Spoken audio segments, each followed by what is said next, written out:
Nah, ini Bapak lagi nyengget pete teman-teman buat campuran sayur asemnya.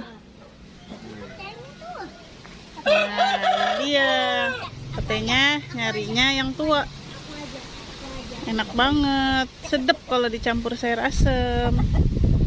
Nah, ini kita taruh dulu di posko ya. Langsung lanjut nyari lagi. Tapi tinggi-tinggi, galaknya itu kayak kurang sampai teman-teman. Tuh. Ini sih. Ini nggak usah diambil yang kecil-kecil. Oh iya, biarin ntar dipisahin. Dapat lagi teman-teman.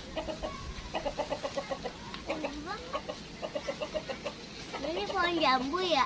Mana? Iya, ini ada pohon.